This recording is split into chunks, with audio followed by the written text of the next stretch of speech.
There will now be an opportunity for silent prayer or meditation.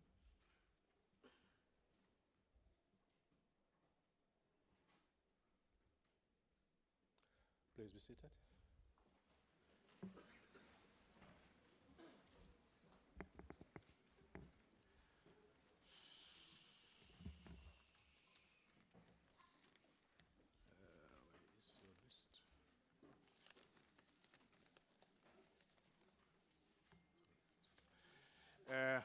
The Secretary will read the order. Debate on vote number 17, Social Development Appropriation Bill.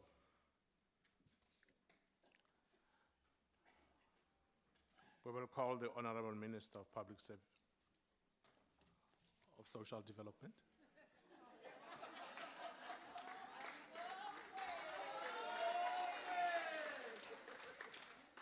It's a comedy of errors today. Thank you, Minister. You can go ahead. I hope we won't be in any of those errors, House Chairperson. Thank you very much. Honorable House Chairperson, honorable members of the Portfolio Committee, MECs for Social Development who are present here today, Acting Director General of the Department, Mr. Mzolisi Tony, CEO of SASSA, Busisiwe Memela Kambule, CEO of NDA, Tamo Mzobe, UN Population Fund Country Representative to the South Africa, Ms. Beatrice Mutali. I really wish to thank her for being here and to say that many of the community members who are here today, she was out there with us and it was one of the best times that gave me the energy to be here and be able to speak here. Thank you very much for being here. Social grant beneficiaries, as well as beneficiaries from other programs of the Department of Social Development portfolio, representative of development agencies, cooperatives, civil society organizations, the public at large in the gallery. From the onset, please allow me to tender the apology of Deputy Minister of Social Development, Ms. Henrietta Bohopane Zulu, who is unable to join us due to family bereavement. Please join me in expressing our deepest condolences and wishing her family hope and comfort during this time of grief. I'm presenting Budget Vote 17 of the Department of Social Development for your consideration and support under the theme, Working Together to Empower Our Communities for Sustainable Livelihoods. I do so full of optimism and hope to serve our people as we have already entered the 6th administration. The theme, House Chairperson, works very well for us as we start the 6th administration because we are here to make sure that we empower our communities, we empower our people to be able to do a lot of things for themselves with the support of government. The theme of this budget is a major thrust of our social transformation agenda as we continue to build brick by brick the South Africa we want, the South African we want to also inhabit it. The core mandate of this department is to provide comprehensive social protection services that enable the poor and vulnerable to live sustainable livelihoods. This mandate is complemented by the work of 2 other entities, that is SASSA and the NDA. SASSA is responsible for the provision of a comprehensive social security system against vulnerability and poverty within the constitutional and legislative framework. The NDA contributes towards the eradication of poverty and its causes through granting, funding, and strengthening civil society organizations that provide service to build resilient and self-sustainable communities. I know, House Chairperson, that many people get confused when we talk about the NDA because they don't really know much about it. It is time that the NDA itself came out of its shadows and made sure that people know about it so that people can be able to benefit from it. But today we went to a community that benefited from it, and so we're thinking that we must pull it out so that it can be seen to be part and parcel of us. To achieve this, we will use a portfolio approach. That means the department working together with its agencies hand in hand, while we simultaneously build collaborations with other partners within government, the private sector, and civil society. Chairperson, I do want to say that social development is about the upliftment of our people, and if the other departments do not step up in supporting us, it is useless for us to have these programs. We want all departments to step up and help us. The work of this department is central to the realization of the ideals of the Freedom Charter. 56 years ago, on this day, 11 July 1963, during the dark days of apartheid, the notorious police force raided the ANC safe house, Lily's Farm, in Rivonia, Johannesburg. They arrested the leadership nucleus of the armed wing of Umkhonto weSizwe, including Comrade Andrew Mlangeni, who is still alive, Walter Sisulu, and Ahmed Kathrada. This day will forever be marked in South Africa's history books as the start of a process known as the Rivonia Trial, which eventually saw Nelson Mandela and 7 other freedom fighters sentenced to life in prison at the Robben Island. As we present this budget, the sacrifices of this generation of leaders will continue to guide and inspire us in our action. The budget could not have come at a better time than the month of July as we celebrate the birth of our first democratically elected president of the Republic of South Africa, Utata Nelson Rolihlahla Mandela, whose legacy embodies the work of this department. Honorable Chair, we are reminded of Madiba's words, and I quote, "The world remains beset of so much human suffering, poverty, and deprivation. It is in your hands to make the difference." And I can assure you, Honorable Chair and members, that we are here to make that difference, working together with you. As we begin the new term of the 6th administration, we want to create certainty by putting people first, by responding timelessly to the pressing needs of our people, while charting a path towards resilience and sustainable livelihoods. This budget comes as we celebrate the silver jubilee of the freedom and democracy. While we acknowledge that the South Africa we want is still in a work in progress, we have every reason to celebrate the journey we have traversed thus far. We have every reason to celebrate the unprecedented progress we have made in lifting up our people out of abject poverty, the most vulnerable of our society. Chairperson, I'd like to say to you that in our first meeting with the Portfolio Committee, the chairperson of the Portfolio Committee said something very fundamental to us, that nobody wants to walk around being known to be the poorest of the poor. Nobody wants that to hang on them forever. And therefore, we need to do everything we can to make sure that that language is language that we get rid of by ensuring that we deliver to our people. As the democratic government, we have expanded access to life-saving treatment, free primary health care, free education at primary, secondary, and tertiary level. This ANC government has improved life expectancy as we have enabled more girls to attend school than ever before. Through our investment in social assistance and child protection programs, we have enabled vulnerable children to remain in and complete school. We have assisted over 140,000 social grant beneficiaries to further their studies through the National Students Financial Scheme. The report on this just recently came out. I'm sure that members can familiarize themselves with that report.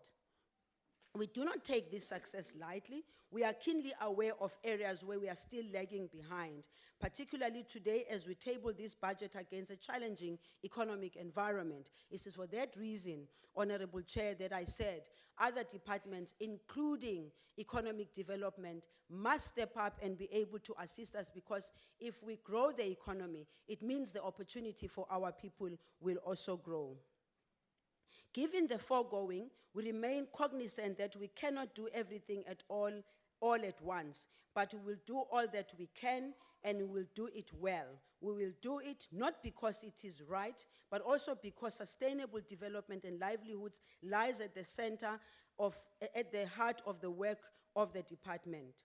The NCOP, Honorable Amos Masondo, directed us not only to be masters of doing, but also to be masters of doing things right. By tackling poverty now and addressing issues that will end intergenerational poverty in the next 25 years and beyond, I hasten to add that the effectiveness of programs and strategic intervention in this budget depend on joint action across all spheres of government and on partnership with the private sector, civil society, community-based organizations, some of which are present in the public gallery. Yesterday, I held my first meeting with the MECs where we unanimously agreed on certain priority areas over the MTF period. And these include fighting the scourge of alcohol and substance abuse that causes immeasurable damage to our country, especially the youth, child abuse, neglect, exploitation, which rob our children of joys of childhood, gender-based violence, which is an effort to the ideas, which is an affront to the ideals of the Freedom Charter of building an equal, non-racial and non-sexist society, improving the provisions of developmental welfare and community development services to deliver better results for the most vulnerable, enhance our coordination mechanism, integration, planning, monitoring, and evaluation to measure the impact of our intervention. Quite frankly, Honorable Chair and members, our people are not interested in who did what, how did they connect to each other. All they want is to know that the services that we have promised we will give them, they will receive them on time. We have committed ourselves to clean governance and administration that create a sense of certainty to deliver our services timelessly and with honesty. We also agreed to work much closer with districts and local municipalities as the first port of call in service delivery value chain. The tabling of this budget coincides with the year's commemoration of the World Population Day. That is why we have the United Nations present here, under the theme, 25 years of International Conference on Population and Development, looking back, looking forward. So if the United Nations can look back and look forward, what stops us in South Africa to do exactly the same? 25 years past, 25 years coming. What are our people going to be expecting from us? According to Statistics SA, South Africa's population size grew 40.6 million in 1996 to 57.7 million in 2018. Data shows that South Africa continues to have a relatively youthful population with 39% between the ages of 15 and 35 years of age. We also note that we are undergoing an age transition from a young population to an aging population. You must think about what that means for our economy, for everything that we'd like to do. Given the above, it is imperative that we implement an integrated approach that is responsive to the present needs of our youthful population, while at the same time addressing the long-term needs of the aging population. Chairperson, I want to just quickly share that when I was ambassador in Brazil, one of the things that I saw was that the elderly there were really taken care of. They had places to go to, they had clubs to go to, and here in South Africa, the elderly don't know what to do. They sit at home and they get abused many a times. So it means we must step up so that even if they are there the whole week at home, at weekends they can go somewhere and play, somewhere and feel they are needed. But most of all, it is the young people that have to give that respect to the elderly and stop abusing them. Currently, we have too many young people who are not employed, who are not in education or employment. For this reason, we are making strategic investments critical for sustainable development, starting with early childhood development, training and creation of work opportunities with particular focus on science, technology, engineering, and mathematics. These investments are critical in the context of the fourth industrial revolution.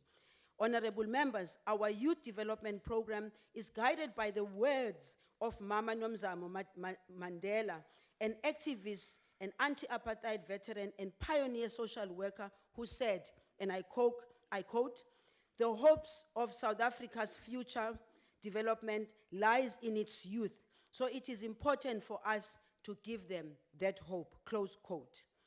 The growing aging population in South Africa presents challenges for the provisions of public service such as health, welfare, housing, retirement savings, and benefits, among others.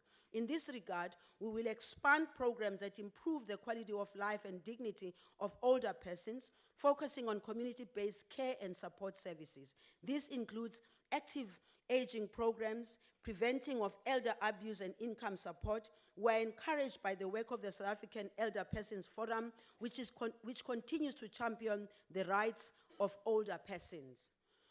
We have a window of opportunity to act fast and act now to meet our population challenges. Some of the policy responses are contained in the budget we are presenting today, including the work of the Interministerial Committee on Population Policy. We'll continue to work towards the realization of a full range of sexual and reproductive health rights for all. Attention will be paid to the marginalized groups, including persons with disabilities, lesbian, gay, bisexual, transgender, intersex, queer, asexual, LGBTIQA+ people, rural, urban poor, as well as young people. South Africa's population policy recognizes migration, including international migration, as a fundamental human right. The dynamics of the internal and international migration remain a challenge for proper planning, and South Africa is not escaping that. Honorable House Chair, the South Africa envisaged in the NDP accords a central role to an inclusive and responsive social protection system in tackling the triple challenges of poverty, inequality, and unemployment. The allocation for this financial year is a whopping 184 billion rand. Of this amount is 175 billion rand is direct transfer to social grant beneficiaries, which constitutes 94.8% of the department's budget allocation over the MTEF period. This accounts for 3.2% of South Africa's gross domestic product. Expenditure on this program increases at an average annual rate of 7.6 from 162.9 billion rand in 2018 to 202 billion in 2021-22. The department will transfer 202 million rand to the NDA and 518 million rand of the ECD conditional grant to provinces. The balance goes to the department and SASSA for administration. It is important that we remind this august House where we come from. In 1994, we inherited a fragmented and discriminatory social security system that catered for a few along racial lines. While black people were receiving old age grant payout every second month, their white counterparts were receiving it monthly. 25 years down the line, we have not only eliminated the barriers that excluded the majority of our people, but we have also extended coverage to the most vulnerable in our society. These are the ANC government's achievements worth noting. To date, we have extended social grants from 2 million on social grants in 1994 to over 17 million beneficiaries. Of this number, 12.5 million is child support grant, followed by old age grant at 3.5 million, disability grant just over 1 million, and the balance covering care dependency, foster care, grant aid, and war veterans grant. I think that when we look at these figures, we must ask ourselves, why is it that 12.5 million goes to a child support grant? Where are the fathers? Where are the mothers? What is happening? This is some of the money that is supposed to be going in supporting those that still have the capacity to make life for themselves instead of queuing for the social grant. But of course, we understand, we appreciate where we come from. For 2 successive financial years, the social assistance program has grown, with total uptake increasing by 1.7% between 2017 and 18. The older persons grant grew by 3.8, while the child support grant grew by 1.5. At the same time, there was an increase in the number of adult beneficiaries in need of regular care and support in the form of grant in aid, which grew by 15.5%. These figures show that the increase is mainly amongst the grants targeting the most vulnerable groups, that is children and older persons. The 54th National Conference of the African National Congress directed us to finalize a number of social security reform policies. These include work on definition of what constitutes a basket of social security benefits, addressing social grants exclusion errors, and revised policy on mandatory cover for retirement, among others. We will also prioritize comprehensive social security reforms endorsed by NEDLAC. On the legislative front, we have commenced with a review of the SASSA Act and Draft Regulation on Social Assistance Amendment Act. This work will continue towards achieving the ANC's bold goals of ensuring that between now and June 2029, no person in South Africa will go hungry. This is at the heart of the 2030 Sustainable Development Goal agenda, ensuring that we end poverty in all its forms and no one is left behind. We do not want to reduce poverty, as they speak sometimes in UN language, reduction of poverty. We want to get rid of poverty. Honorable members, key to our goal of building a capable, ethical, and developmental state is to stabilize our institutions. On this note, I'm pleased to inform this House that we have appointed Ms. Busisiwe Memela Kambule as the CEO of SASSA. Her vast experience in the private, public, and development sector has already brought the much-needed stability as we work towards ensuring that the agency fulfill its core legislative mandate. One of the things that she did while coming here, because we don't want to just come here and speak, she went out to the community to see what is happening. The current partnership between SASSA and South African Post Office is continuing without major hurdles. We are improving social grant beneficiaries' experience by, among others, ensuring that the payments are done through multiple access channels such as SAPO outlets, cash payments, retail stores, and automated teller machines. Most importantly, we'll remain vigilant more than ever before to ensure that social grants are paid to eligible beneficiaries, njalo. In this regard, we have taken temporary precautionary measures by suspending over 2,800 suspended fraudulent accounts. I have directed both CEO of SASSA, working with the CEO of SAPO, to investigate and furnish me and the Minister of Communication and Digital Technologies with a comprehensive report and action to address this matter, including complaints from social grant beneficiaries we received in the past 18 months. To address these fraudulent activities, we have allocated 68 million rand to social grants investigation in the current financial year. If we didn't have that, we'll be putting that money to better use. But unfortunately for us, we still have people who sit in the morning and plot and plan how to rob our people. Honorable members, while we mitigate the impact of poverty on the poor and vulnerable, we place greater priority on actions that will have a positive impact for them in the long term, targeting mainly young women in our social grant system. Empowering our communities to contribute meaningfully to their development trajectory is fundamental to our approach, particularly given that over 45% of the recipients of our social grants are young women below the age of 35. As a developmental state, our uppermost and urgent task is to ensure that in years to come, the children of the current generation of social grant beneficiaries embark on a different pathway to sustainable livelihoods to realize their full potential. To this end, we will use government's procurement and investment in the social assistance program to stimulate local economic development. The community I went to this morning, and I saw that they're doing a lot of good work producing, gardening and all. The issue is, where are they going to sell what they are producing so that they can be able to sustain themselves? In the current financial year, we have allocated 410 million rand to the Social Relief of Distress program to support families who go through undue hardship. Of this amount, 123 million rand. This is an addition to the 30% procurement policy of government contracts for small and medium enterprises. We will continue to foster integrated approach with a view to address barriers that hinder greater participation of women and youth-owned enterprises. While still on the subject of supporting cooperatives, allow me to turn the House's attention to the work that is being done by the NDA.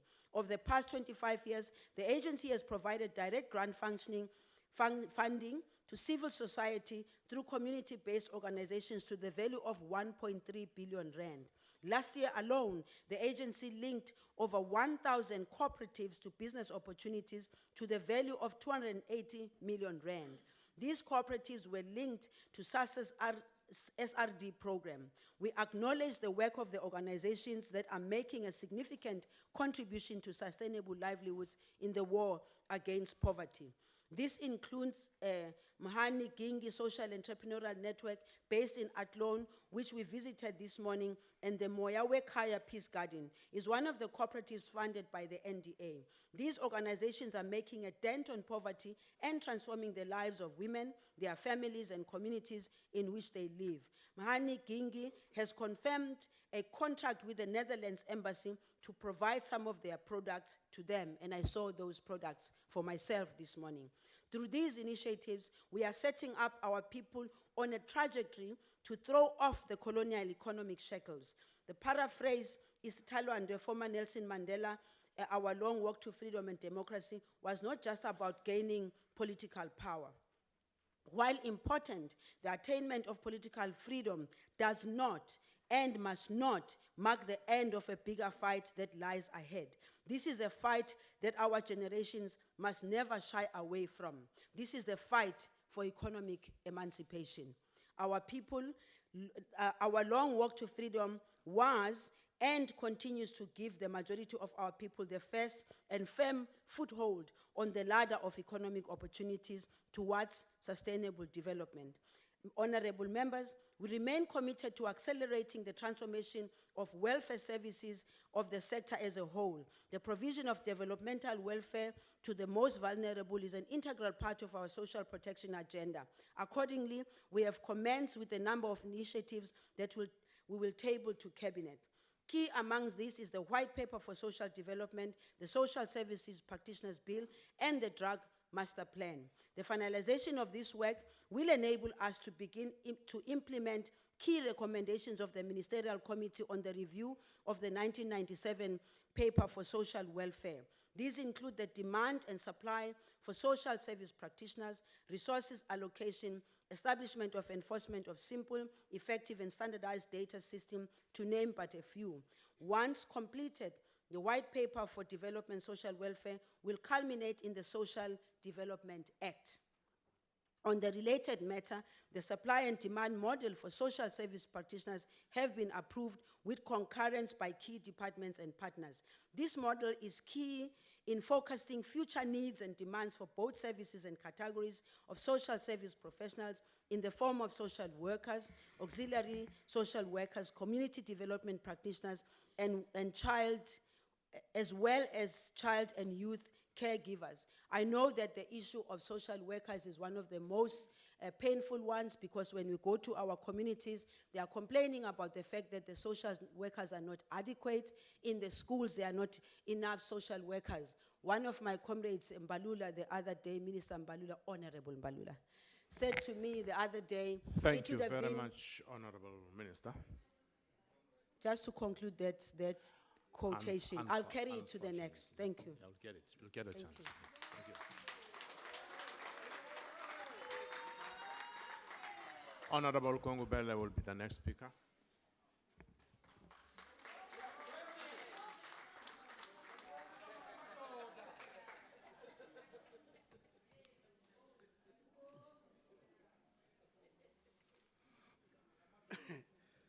Thank you, Honorable Chair, the Minister, the Deputy Minister in absentia, whilst we extend our condolences, members of the Portfolio Committee, members of the entire House, our guests, I greet you all in pursuit of the theme introduced by the Minister of a developmental nation. Just a short history. The apartheid government prior 1994 had a social welfare service system that entrenched the socio-economic privileges of the privileged few. The social welfare system under apartheid made no reference to social protection as an inclusive term in South Africa. The African National Congress Reconstruction and Development Program and the White Paper for Social Welfare, amongst other key documents, provided a framework for the transformation of the social welfare system services.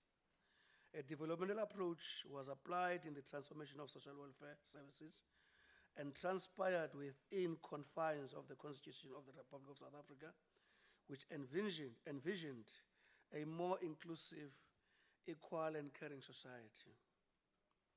It must be emphasized that key to White Paper was that this developmental social welfare approach must be steeped in values such as humane, peaceful, just, and caring society, which will uphold welfare rights, facilitate the meeting of the basic human needs, release people's creative energies, help them achieve their aspirations, build human capacity and self-reliance, and participate fully in all spheres of social, economic, and political life.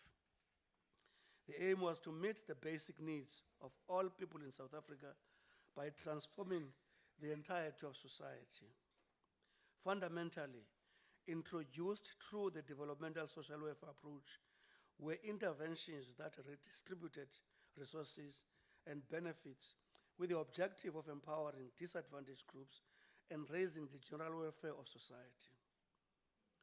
Honorable members, this resonates well with two key policy positions of the African National Congress, that our attack on poverty must seek to empower people to take themselves out of poverty, and that social grants must not create dependency and must be linked to economic activities.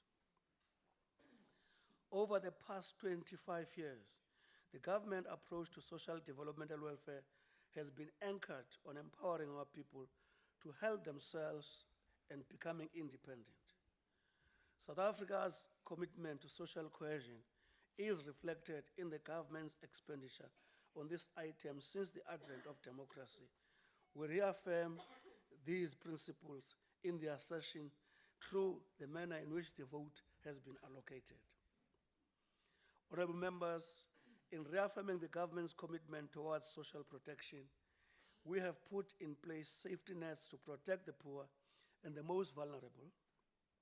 This has led South Africa to have one of the most comprehensive and far-reaching security nets globally. Monthly, through the South African Social Security Agency, 17.5 million South Africans receive social grants. The majority of these beneficiaries have been migrated to South Africa's post office. It must be boldly mentioned that through the collaborative efforts of the department and SAPO, the social grant payment system has been improved to ensure that there is effective and efficient service delivery. We welcome the confirmation by the President in his State of the Nation address, SONA speech, that significant progress has been made in devising a comprehensive social security strategy through the National Economic Development and Labor Council. The significance of this is the desire to have an affordable, sustainable, appropriate, and inclusive comprehensive social security system. The comprehensive social security system is important in consolidating the social wage through reliable and quality basic services. This is one of the 7 apex priority areas mentioned in the SONA. Within this, as guided by the governing party, social development is tasked with ensuring that there is an increase in the number of social workers that will work in collaboration with the departments of the basic education and health to ensure that there is continued investment in our children in relation to the first 1,000 days, that will subsidize early childhood development, and that will intensify our anti-poverty protection services. A brief on the budget, I would prefer not to repeat, Chair, because I think the Minister has articulated it very well to save time. The following main programs in the vote declined in real terms from the previous financial year. Administration, minus 0.8, Social Security, Policy and Administration, minus 6.4, Social Welfare Policy Development and Implementation Support, minus 22.9. What are the societal challenges that we are to deal with?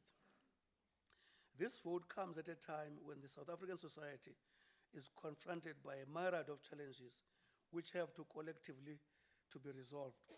We have to collectively resolve, I beg your pardon. The persistent realities of poverty, unemployment, and inequality continue to confront us. This is informed by the State South Africa, revealing that in the first quarter of 2019, 9.9 million in the country remain unemployed. Furthermore, 25.9% of South Africans are food poor, and 40% have to choose between food and other important items.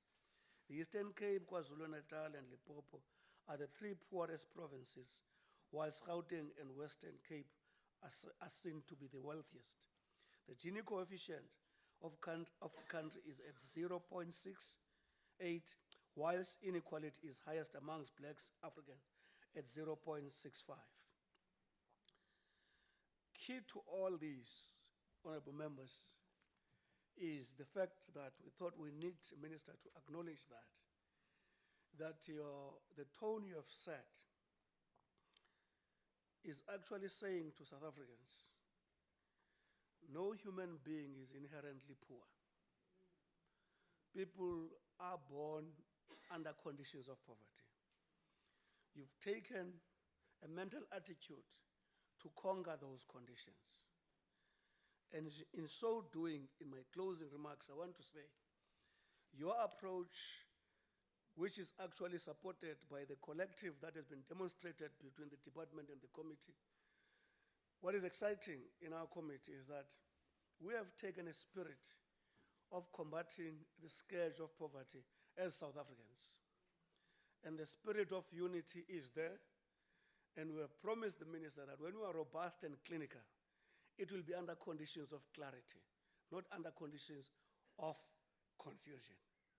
And therefore, this approach, in my concluding words, calls for the change of the mindset.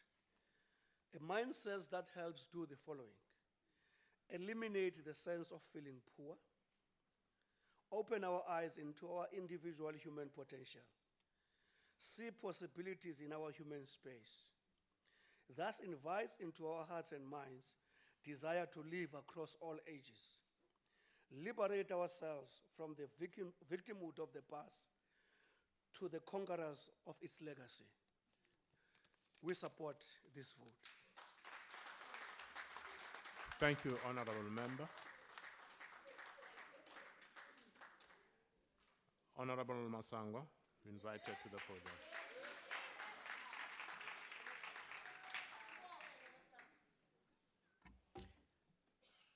Honorable House Chair, I would like, before I start, to extend my sincere condolences to the Deputy Minister Bokgapane Zulu, on her bereavement. Honorable House Chair, in his response to the President's State of the Nation address, the Democratic Alliance leader, Mmusi Maimane, stated, and I quote, "I wish to say to you that when the decisions you take are in the interests of this country, we will be the first ones to support you." This, Chairperson, is exactly how I felt after the Portfolio Committee on Social Development was addressed by the new minister. I felt encouraged and hopeful for the millions of South Africans whose well-being depends on the leadership of the new minister, Minister Lindiwe Zulu, working in partnership with the Portfolio Committee to ease the burdens that have been placed on them by the many social ills that beset this country. The minister acknowledged the many challenges faced by the department and committed herself to working with all partners to change the current situation. The message I got from the minister and the CEOs of the department's entities was that of acknowledging that the department and its entities alone will not be able to turn the tide of poor service delivery, eradicating the levels of vulnerability in our society, and dealing decisively with those who have been found guilty of misconduct. Much was said about ensuring that the many costly challenges that the department and its entities have grappled with will be resolved during the 6th Parliament. We will exercise oversight on this important undertaking. Among others, House Chair, the following remain a concern and need to be addressed without delay. Over 20,000 fraud cases in SASSA that require swift action, both to save the millions of rands that have been defrauded and ensure the beneficiaries receive their grants on time. The backlog in appeals due to the two-level processes that delay the appeals by up to 90 days while the would-be beneficiaries languish in hunger. To this effect, it is bizarre that the amendment bill was approved by Cabinet in 2016, but only tabled in Parliament at the end of the 2017-2018 financial year. Substance abuse has escalated to very high levels in the country, but this has not been matched by the concomitant interventions by the department. The operationalization of the only 4 public substance abuse centers has been dragging for years. We expect this to happen without delay, as this scourge has reared his ugly head even in schools, making teaching and learning difficult and even impossible in some cases. The deteriorating relationship between the department and most nonprofit organizations has been a cause for great concern, considering these are the organizations that provide much needed services to the most vulnerable members of our society. The sector financing policy has been long awaited, during which time some NPOs have had to close their doors, exposing those they served to more vulnerability. Honorable House Chair, we will monitor the realization of the potential of the National Development Agency to win off the capable, willing, and keen young people who are recipients of the child support grant. In a country where unemployment has reached such high levels among the youth, every avenue must be exploited to ensure that work opportunities are made available for our citizens as early on in their lives as possible. The Democratic Alliance stands ready to support any effort and program that seeks to intervene towards this end. Honorable House Chair, as the Portfolio Committee, we await the tabling of the Children's Act Amendment Bill, which the previous Minister of Social Development presented as the response to the 2017 High Court order, instructing the department to generate a comprehensive solution to the foster care crisis we are facing right now. It has come to our attention that the children's sector has been alarmed by some sections of this bill and their implications to the hundreds and thousands of orphaned and abandoned children. The DA shares grave concern over what will happen to the children currently in the foster care system if the department is unable to solve this crisis. This with specific reference to the 200,000 children whose grants will expire in November and December 2019. We await the tabling of the bill to understand how the department plans to solve this crisis, especially in the light of the DDG's response to my question on this matter during the Portfolio Committee meeting in preparation for this debate, where she explained that the amendment bill will alleviate the foster care challenge by, and I quote, allowing a poor woman in Bushbuckridge to adopt a child. Honorable Chair, our Constitution states that a child's best interest is of paramount importance in every matter concerning the child. We therefore await in anticipation the tabling of this bill before the committee. I thank you. Thank you very much, Honorable Member. Honorable Ngwenya.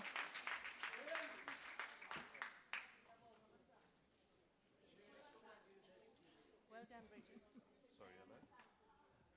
You can take the podium, ma'am.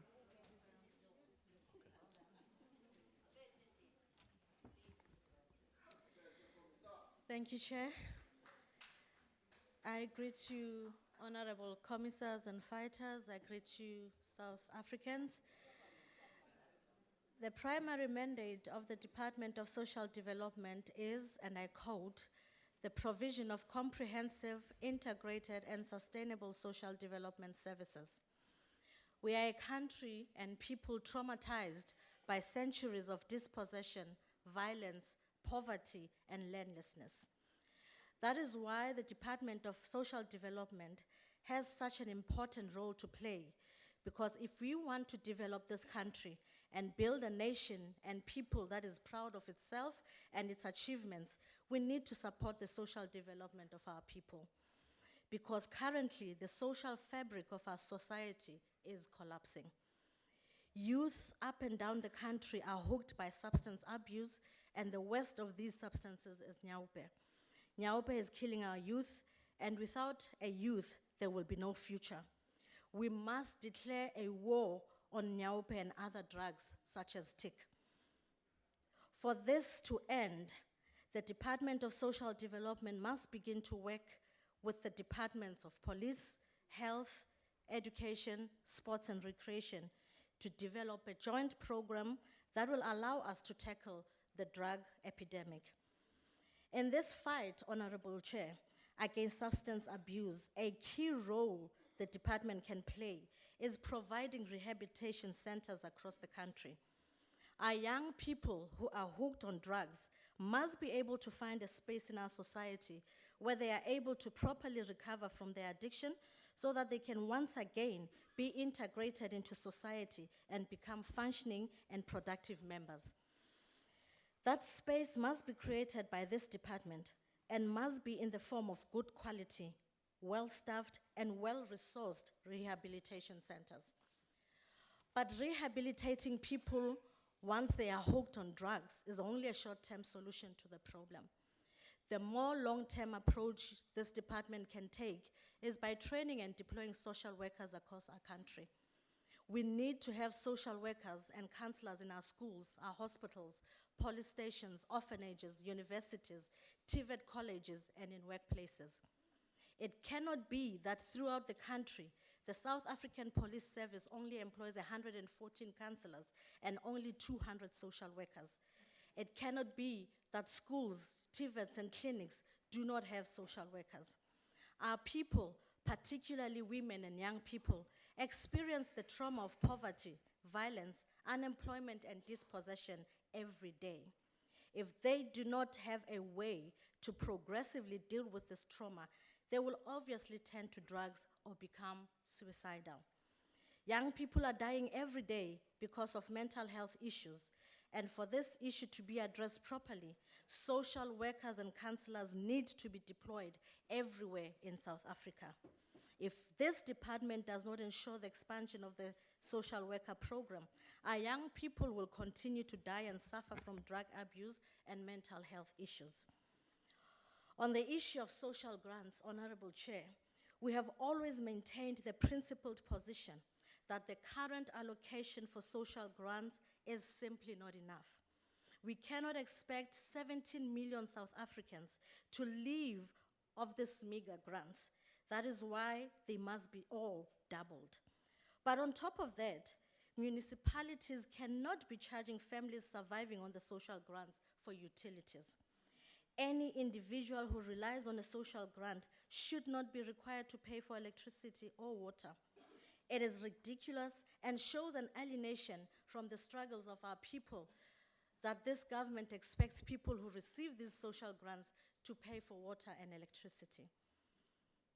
Many of our electricity bills, including our Honorable Minister, are more than the total money received by social grant recipients every month. We also need to see this department migrate all social grant beneficiaries to the Post Bank. Currently, only 70% of these beneficiaries have been migrated. An issue that this department must address is that over the years, there have been 20,000 cases of fraud at SASSA, which has cost more than 5,000 people their grants, all because there was no fraud unit manager. The people who lost out on these grants because of this vacancy must be immediately reimbursed, and we also want to thank our minister for making sure that this vacancy is filled. Another area where your department should establish, Honorable Minister, they should establish joint programs with other government departments is in regards to the issue of sanitary pads. so that all learners at schools and institutions of higher learning who require sanitary pads receive them free of charge. We cannot continue to allow the exclusion of young girls from valuable class time simply because they do not have sanitary pads, and this department has an important role to play in ending this problem. What is shocking, however, is that despite our society's growing need for this department and the services it should be providing, we are seeing cuts in staff, as well as in the budget for things like equipment and machinery. This will impact on the providing of service in this department. If this department is cutting budgets, how is it going to build the much needed shelters for women who run away from abuse? Government must create a safe place for abused women. This department cannot meet the social development needs of this country, and it is reflected in this budget. The budget of the social development department is not enough. And that is why, as the EFF, we reject this budget. Thank you. Thank you very much, Member.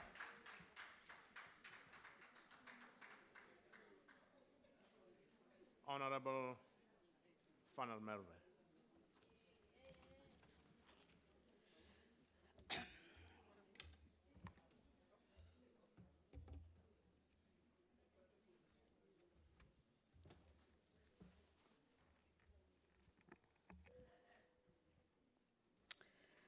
Honourable House Chairperson, Honourable Minister, Honourable Deputy Minister in her absence, we also wish to convey the IFP's condolences to her family. House Chairperson, we are South Africans. We are women. So we know the statistics on violence against women and children. We know because they are the highest in the world. We know because just yesterday we were once more confronted with a heart-wrenching story. This time, it was the story of the 32-year-old Joyce from the Jika Joe informal settlement in Pietermaritzburg. She had been searching for her 13-year-old disabled daughter since Sunday, only to discover her naked body 2 days ago. We know, but what we do not know is how to deal with this crisis, because our government has still not come up with a clear, concrete, costed plan to fight violence against women and children. We know the stats on social grants, on joblessness and poverty. We know. The numbers sit in neat columns in printed documents, much like the numbers in the budget before us. Our job here today is not to just focus on the budget, but to fully appreciate the scale of the social crisis we are facing. The problem is neither hypothetical nor far removed. Just outside this parliamentary precinct, there are destitute people who sleep every night on the freezing cobblestones and broken benches. Just outside the parliamentary precinct in the early hours of tomorrow morning, drug addicts will feed their habit, while young women on their way to work might risk being mugged or even raped. When will you put them first, Honourable Minister, as you said in your opening remarks? And I wonder, where is our moral outrage at the plight of the most vulnerable in our society? And where are the interventions of the Department of Social Development? Because quite honestly, Honourable Minister, we are tired to hear of more workshops and summits, talks about talks, more plans when the desperation of our people are increasing, when there are more addicts on our streets and more children in children's homes, when there are more beggars at traffic lights, more people sleeping on our streets, and more women facing war on our streets. What we need now from you, Minister, is to lead a department that will drive radical, consistent, life-changing interventions under your leadership. And we need to see you, Honourable Minister, be the change that we need. Because for far too long, the Department of Social Development was led by a one-woman wrecking ball. To make matters worse, the ANC's self-created SASSA crisis dominated our focus. The crisis was so intertwined with the ruling party that we were hardly surprised when the now former Minister of Social Development told us that wives of ANC members in fact benefited from the illegal cash paymaster contract it held with the state. And even though SASSA is now on a stable footing, Honourable Minister, The governance of SASSA must be strengthened. In the 5th Parliament, the IFP proposed a private members' bill to establish a board for SASSA, and we hope to bring this to the committee in due course. I heard you on the matters of fraud, Honourable Minister, pertaining to SASSA, but it's clear that you need to beef up the fraud unit to make it accessible to the public, to expedite investigations and refunds. Those caught stealing from the poor must get lengthy jail sentences. Furthermore, the grant system must be linked to training opportunities so that those who receive grants can also receive life skills. But those will not be your only interventions, Honourable Minister, that you'll have to make. The plight of sex workers must be urgently addressed. Violence against women and children must be declared a national crisis and dealt with it as such. The thousands of social workers who are sitting at home must be employed in the state, whether it's at schools to deal with violence or at police stations to handle rape cases. Greater support for NGOs are needed. They provide vital services on behalf of the state. We need more treatment centers for those who come forward to seek help for substance abuse. And it's shameful that government is still not rolling out its free sanitary pad program in all provinces. Every community must receive funded shelters for abused women. This is non-negotiable. Femicide in South Africa is 5 times higher than the global rate. Surely if we can spend a few hundred rands on prisoners in jails, we can spend more than 5 rand on a woman seeking help at a shelter. And no social worker should still be earning less than the minimum wage. Chairperson, as somebody that hopes to adopt children myself in future, I implore all of us to support and promote adoption in South Africa. To this end, the IFP will not be supporting any plans that are afoot that will see adoption agencies possibly closing down. We look forward to working with you, new Minister and Chairperson of the committee. The time for talking is over. We must act now. And we need you to be as vociferous in speaking for the vulnerable as you are when you heckle us in the National Assembly. I thank you.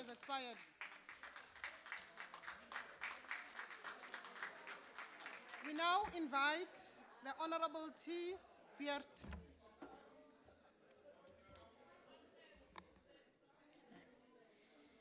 Thank you, Honourable Chairperson. The FF Plus also wishes to express its condolences to the Deputy Minister in her time of bereavement. With previous SONAs, the President has always boasted about this department and the increase in the number of social grants being paid. The latest figure, according to SASSA's annual performance plan and budget presentation, is that 17.8 million social grants to just over 11 million adult recipients are being paid. To me, this has never quite made sense. Honourable Chairperson, should the government's main goal not be to decrease the number of social grants because it has eradicated poverty? Should the government not want people to stand on their own 2 feet? Does the government not want their citizens to reach their full potential and to be part of an economically sound and growing South Africa? Chairperson, I honestly think not. But I was wondering, and I did some research, and I'm glad to hear that the Minister knows what her department is about, but I would like to quote the department's explanation as to what they are supposed to be doing. We endeavour to create a better life for the poor, vulnerable, excluded in our society. Our task is to develop and monitor the implementation of social policy that, and this is very important, both creates an enabling environment for and leads to the reduction in poverty. It leads to the reduction in poverty. As social welfare professionals, we act on the basis of solidarity with all of humanity, and we seek to empower communities and engender self-reliance by creating conditions of sustainable livelihoods. Voorsitter, die departement is echter jammerlik in 'n jammerlike toestand en faal afgryslik in hierdie hoofdoel. Maatskaplike ontwikkeling is wel een van die belangrikste begrotingsposte, aangesien dit die doel het met die versorging van behoeftige mense en die belangrike mandaat van ontwikkeling en opheffing. Agbare minister, deur die voorsitter, ons hoop dat die belofte van hierdie mandaat uit te voer nie net 'n droom sal bly nie.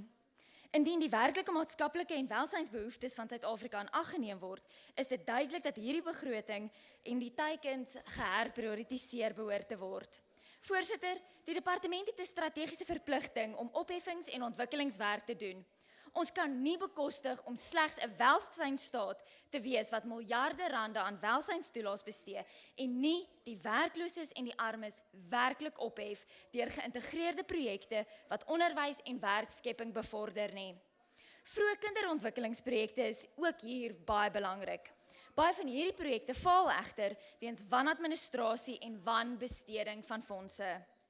We do acknowledge that the department is facing immense and increasing challenges as the demands and needs with regards to social welfare increases. Honourable Minister, through you, Chair, I know I'm focusing on SASSA a lot, but SASSA in particular has me worried. We have 9 provinces, and out of these 9 provinces, 6 have regional executive manager posts that are vacant. And with every new year, the number of permanent staff decreases. Agbare voorsitter, met poste en veral kritieke poste wat nie gevul word nie, kan ons nie verwag dat die armstes van die armstes ooit opgehef gaan word nie. 'n Praktiese voorbeeld hiervan is Jagersfontein in die Vrystaat, waar ek vandaan kom, waar daar slegs 1 dokter 1 keer elke 2 maande besoek aflê vir die goedkeuring van mediese ongeskiktheidstoelaas.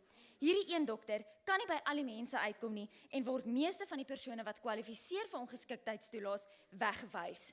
Verder is die haglike omstandighede waarin hierdie pasiënte moet wag onaanvaarbaar en verhinder dit die siek, die gestremdes en die swak om die nodige papierwerk te doen om aan hierdie toelaas te kry. Hierdie sneeubal-effek veroorsaak dan ook dat persone en gesinne vir maande sonder enige vorm van inkomste of selfs mediese sorg gepaard gaan. Ons kan nie die mees behoeftiges in Suid-Afrika weens onbekwaamheid, gebrek aan beplanning en verkeerde prioriteite laat lei nie. Voorsitter, en dan het ek nog nie eens begin met SASSA se teikens wat nie behaal is en die onreëlmatige uitgawes van 2 miljard rand nie. Chairperson, poverty will never be eradicated by social grants alone, neither by ANC rhetoric and blame shifting that we currently see in this House. Keeping a large part of the population dependent on social grants might be politically convenient for the ruling party, but it is not sustainable for South Africa as a whole. It is not good or healthy for South Africa. Agbare voorsitter, ek het ook 'n droom soos die agbare president, but I dream of a South Africa where this department has become obsolete. I dream of a South Africa where there are equal opportunities for all and where poverty is no more. My droom, agbare voorsitter, sal slegs verwaarheid word wanneer die ANC nie meer in regering is nie. Ek dank u. Tyd is om.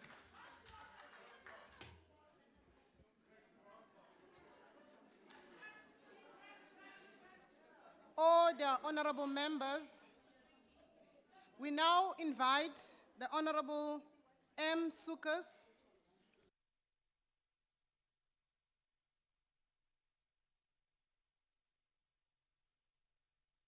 Madam Chair, sorry, on a point of order, Madam Chair. I heard some of the comments from the members, and maybe if we can just, and the committee staff, the chamber staff can maybe check, I believe translation services are not working. And before the honourable member starts, I would like just to bring that under your attention so that we can sort that out, because a lot of our debate is going missing due to that. I thank you. Order, honourable members. Order, honourable members. Translation is on channel 1, and as you continue, you get the other languages on the other translations. I was able to understand you because I put translation number 1 into English. So translation is working. Honourable members, order. Honourable Sukas, take the debate forward. The ACDP chairperson, the ACDP congratulates the minister on her appointment. And Honourable Minister, the conviction with which you made a commitment to service has to be cascaded down to every civil servant in this department. Every gogo, foster parent, and orphan must be served with that same conviction at service points. Access, availability, and care. Omgee moet die fondasie wees van diens. Treasury projects that 18.6 million people up from 17.6 million, will be on social grants within the next 2 years. If social development fails in its mission, South Africa fails as a nation. It is critical, therefore, for the NDA to get its house in order and deliver a budget that is focused on the reason for its existence, to move individuals and communities towards self-reliance. And therein lies the silver bullet to combat poverty and reliance on the state. Vir miljoene Suid-Afrikaners is sosiale ontwikkeling 'n lewensboot teen die aanslae van armoede, geweld en verslawing. Verslawing beroof ons jong mense van hul drome en ons land van waardevolle menslike potensiaal. Dit bind ons gemeenskappe in 'n siklus van geweld en ekonomiese afhanklikheid. Die goeie stories, soos die van Life Recovery Centrum in Randfontein, moet die norm wees. Chair, we need more rehabilitation centers and we urge the department to urgently ensure that the rehabilitation center in the Free State is fully functional. We also have to strengthen the efforts of NPOs and community organizations who are at the forefront of the fight against addiction. We have to link addiction treatment and skills development by channeling funds and capacity building interventions to grassroots programs. We must develop strategic interventions to raise awareness on the dangers of drugs and make it easier for addicts to find help. Families affected by drugs need to get help quickly, and this requires a responsive social support system. In order for us to build more self-reliant communities, we need to make sure that the lifeboat that they are on does not take on water. Address and deal decisively with fraud and unlawful expenditure. The fear of imprisonment must be a deterrent for those who abuse the system and steal from the vulnerable. Let us attract and train our talented young people to become social entrepreneurs or social workers in order to build our social economy. Lastly, Honorable Minister, we urge the department to increase social grants to the elderly and those who take care of vulnerable children, provided all regulatory conditions are met. A crisis gives rise to opportunity. And the ACDP views our current crises as an opportunity for all of us to unite in common purpose, to build a stronger nation and help our people to grow and become more productive and self-reliant. We support the department's objective to move the young, abled, and people with disabilities towards self-reliance. It will, however, require commitment to good governance and implementation of social programs aimed at empowerment. And I thank you. Thank you.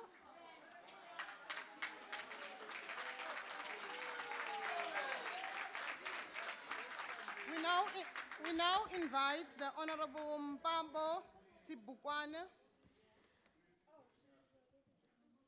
Nganga nentsibazayo.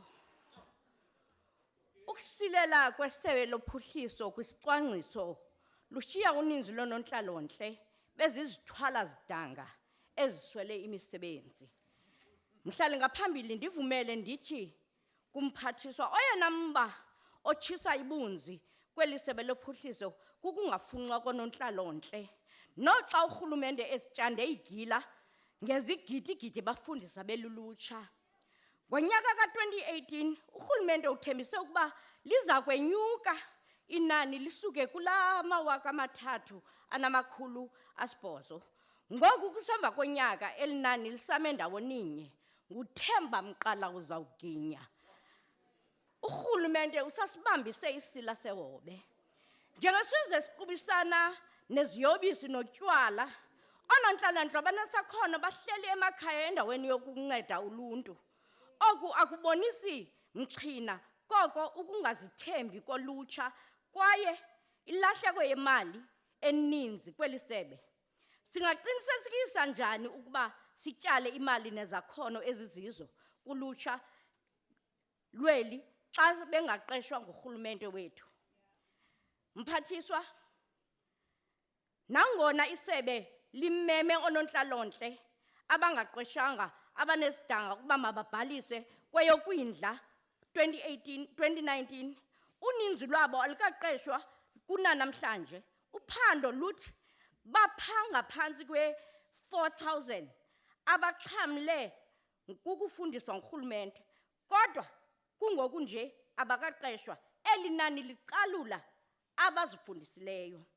Eli sebe lithi alikwazi ukuthi onontlalontle ngenxa yokuba bengaqeshwa ngumphathiswa uBathabile Dlamini, noxa wayekhona kulo ofisi umzila wakhe ungasetyenziswa kwemali ngokukuko, nokuzila kwakhe ekuthathweni uxanduva nokuhlolwa nokwaluswa kweli sebe kushiye kunexhaphaza elinesibhaxo.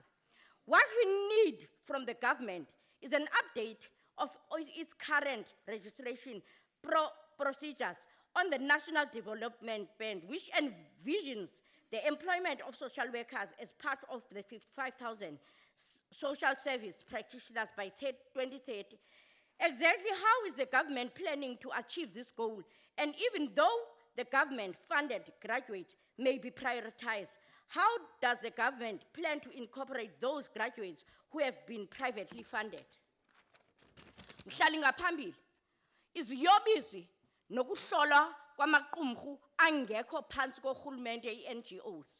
Omnye umba otshisa ibunzi ngulo weziyobisi. It has recently been reported that the widespread and problems use of heroin in South Africa, small towns, big cities and rural areas has experienced a significant increase. According to the NX project in 2015, figures indicated a total of 25,000 users injecting the drugs, while 110,000 smoked it. It is important to note that this issue of past and future drug abuse does not exist independently to that of the aforementioned issue of social workers. Mphathiswa, uphando lubonisa ukuba kube kukho onontlalontle abanezakhono ukwenza umahluko ngeba kwimpumelelo yendawo azizikhungo zokuvuselela rehabilitation centers kubhetele. Kukho imfuneko zonontlalontle abanezakhono ezinokuncedeni le ngxubakaxaka kuluntu. Luxanduva leli sebe, Mphathiswa, ukuqesha abasebenzi nokuqinisekisa ngezikhungo zokuvuselela rehabilitation centers. Ulutsha luyahlolwa kungoko ixesha lakho liphelile. Izikhungo ezilawulwa nguBusasa zifunyene zinikwa imali ngorhwaphilizo. Lunga elihloniphekileyo, lamaqumrhu angavalwa sesisicwangciso ngeba sikho kule ngxaki sikuyo. iDA yakhe umkhanyo lumka.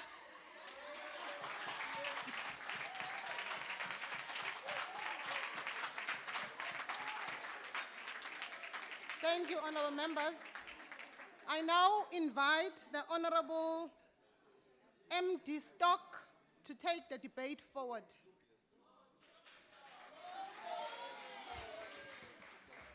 Thank you very much, Honorable Chairperson, the Minister, Deputy Minister, Chairperson of the Portfolio Committee, Honorable Gungubele, the Deputy Minister in absentia, and also we would like to send our sincere condolences to the Minister, the Deputy Minister during this moment of bereavement.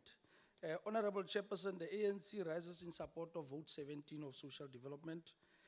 Honorable members, key to the ANC's social transformation program is the meeting of social needs which are aimed at strategically dealing with the triple challenges of poverty, unemployment and inequality, which confronts the majority of our people who are poor and vulnerable.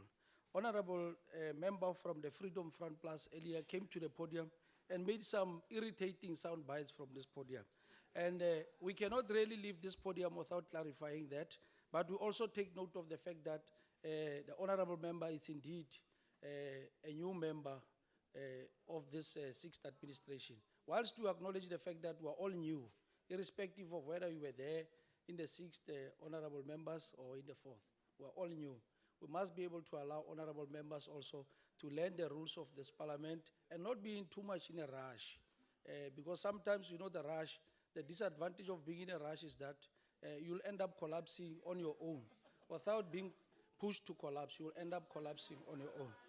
So, Honorable Van Brede, it was your maiden speech, but was mucho ientlaga iendeng se om te se. Onze mense wat eintlik swaar kry, wat depend op die social grants, wat die ANC regering vir hulle gee, die geleentheid vir hulle gee. Is baie belangrik. Jy kan nie vir ons kom sê vandag hier so om te sê, die ANC regering gee die mense die social grants, want die ANC wil die propaganda machinery van dit aan te behandel aan onze mense. Dis nog nie die waarheid nie, en die statement van Joe is eintlik baie misleading, because our ordinary people on the ground, our poorest of the poor people on the ground, they rely on those social grants because of the historical background where we come from. Some of them, the apartheid legacy, which the ANC inherited in 1994, we had to always inherit what the apartheid regime did to our people. So the ANC since 1994, 25 years into democracy, we are actually working to correct that legacy of the past. So you don't have to come here and tell us, no, our people are receiving those grants because we want to continue to dispense patronage for them to support us. No. Honorable members,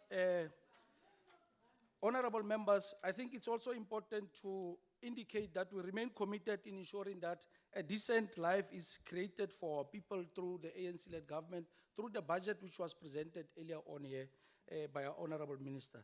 This will actually require a comprehensive social security system which is underpinned by the elimination of poverty and is linked towards the reduction of poverty and inequality.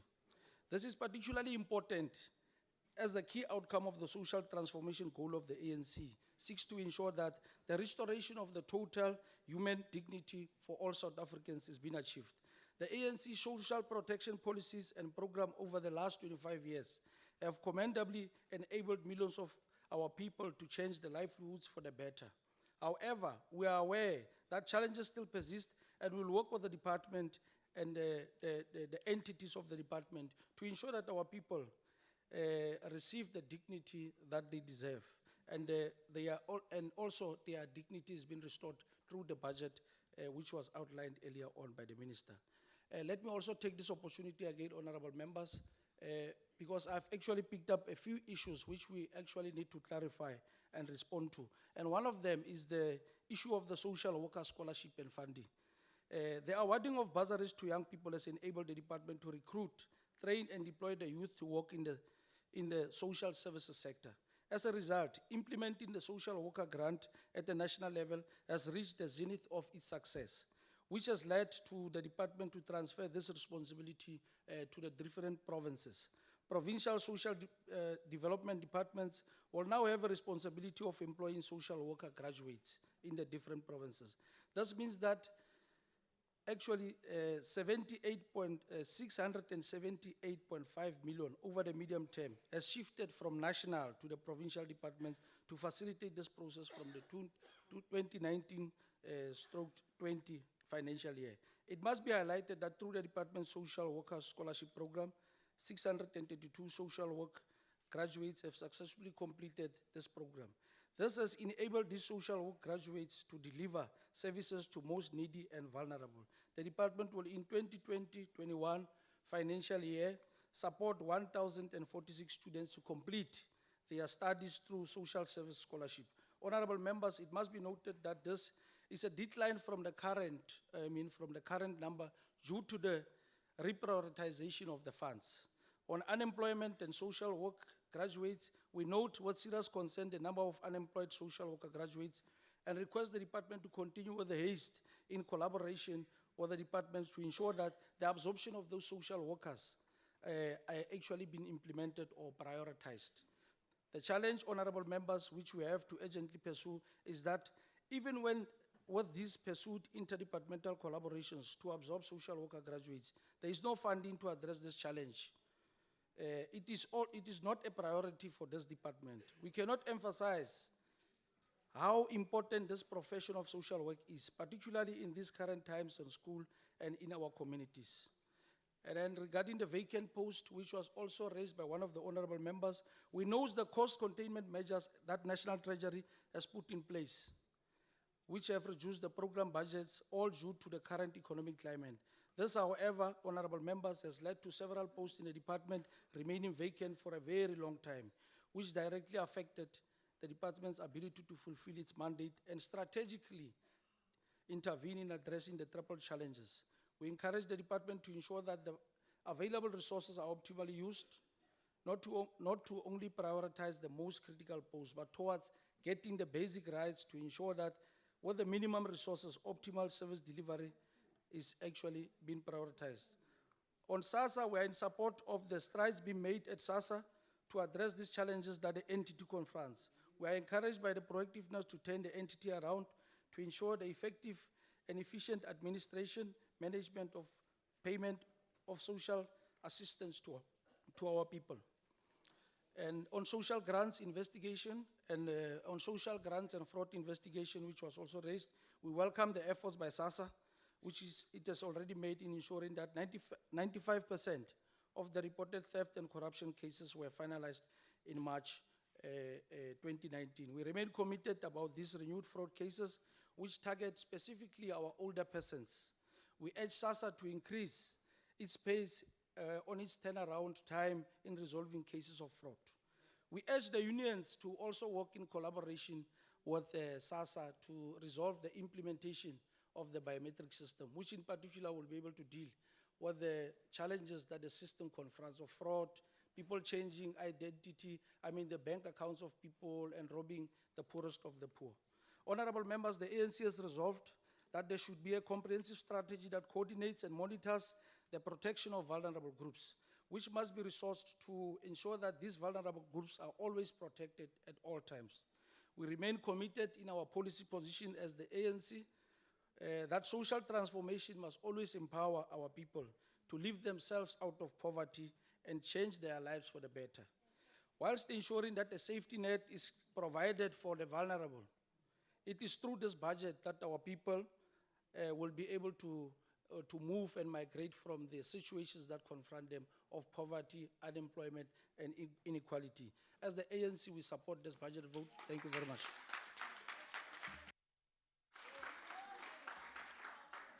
Thank you, honorable members. We now invite the Honorable C.H. Sibisi to take the debate forward.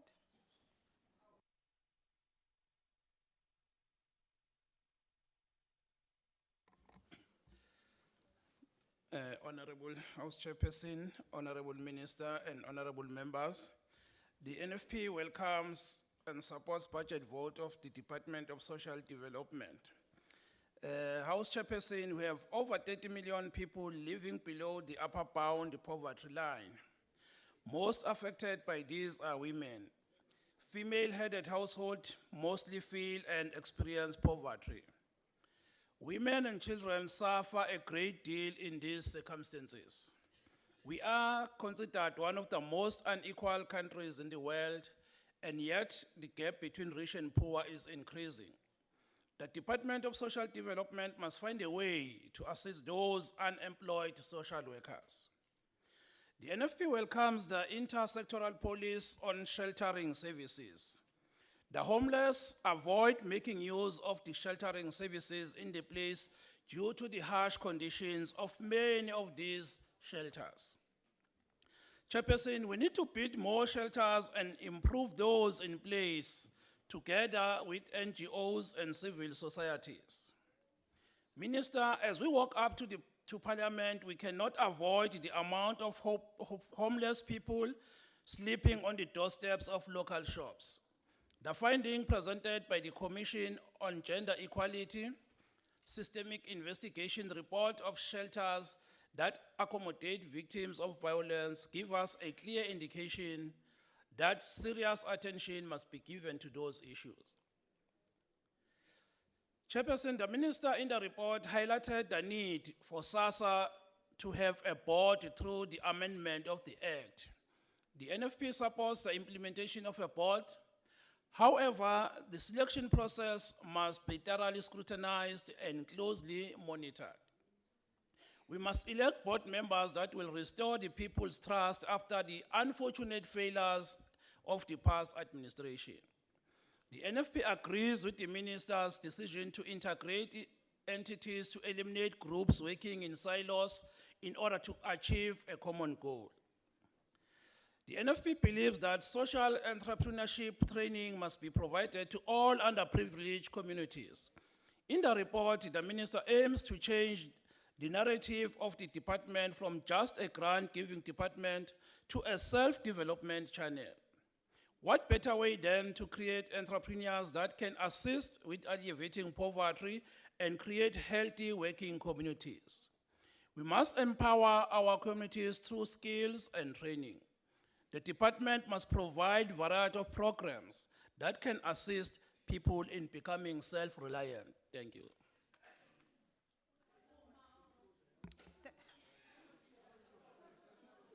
Thank you, honorable members. We now call upon the Honorable A.L. Abrahams.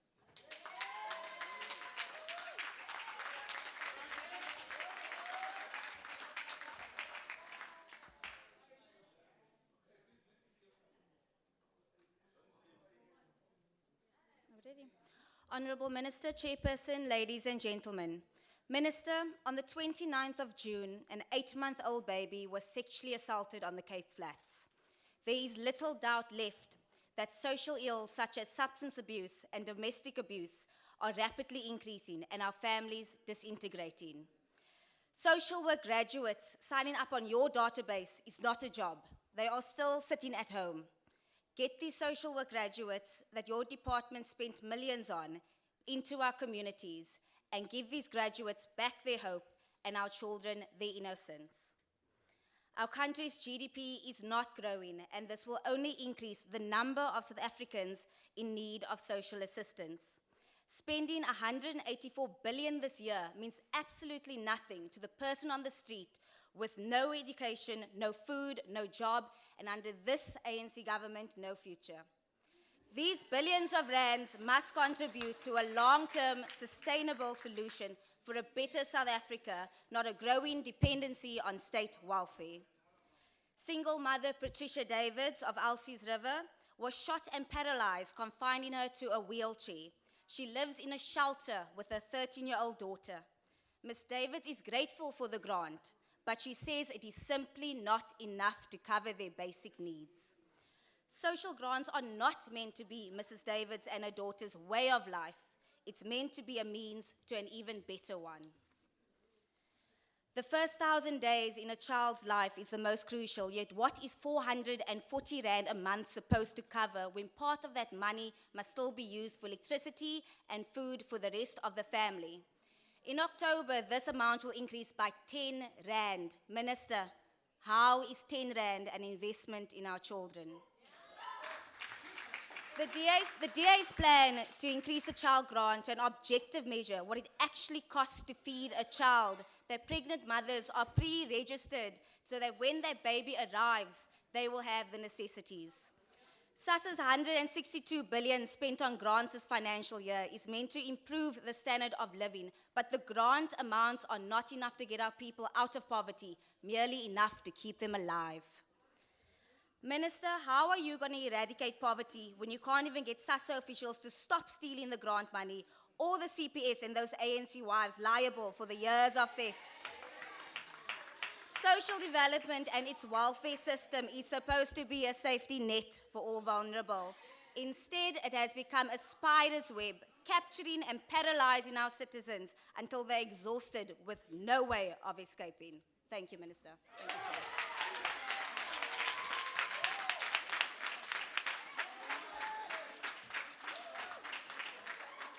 Thank you. Order, honorable members. Order, honorable members. Order, honorable members.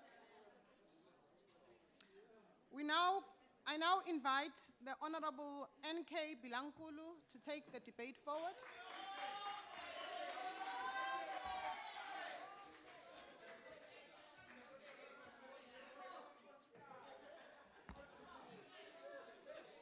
Order, honorable members. Let's allow the honorable member to take the debate forward.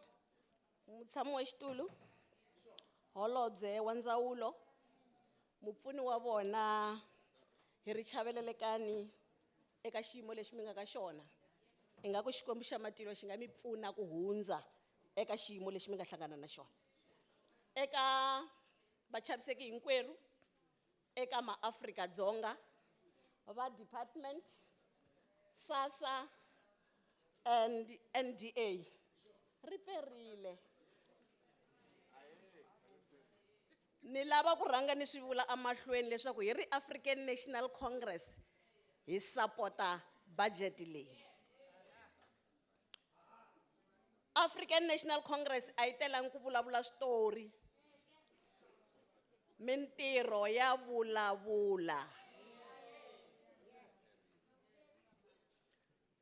Mutshami wa xitulu, ni twa ni hloniphiwe ngopfu namuntlha ku va xiphemu xa vanhu lava nga ka njhekanjhekisano wa mpimanyeto lowu nga vekeriwa ndzawulo namuntlha. Eka n'hweti leya kahle leyi hi tsundzuxaku leswikulu tanihi tiko ra Afrika-Dzonga kumbe misava hinkwayo laha hi tsundzukaku nhenha tatana Nelson Mandela. Mutshami wa xitulu, tanihi murhumiwa kusuka ka African National Congress, hi ri mpimanyeto lowu nga kona lowu vekiweke wa 184.7 billion wa ku antswisa vutomi bya vanhu. Hi vona ku ri mpimanyeto wa kahle lowu nga ta pfuneta. Hi ku leswi hi va ku hi swi langutile ngopfungopfu a hi ku ta hi ta vulavula kumbe hi ta kaneta, kambe i ku ta hi ta endla. Hi vulavula hi ku antswisa vutomi bya vanhu.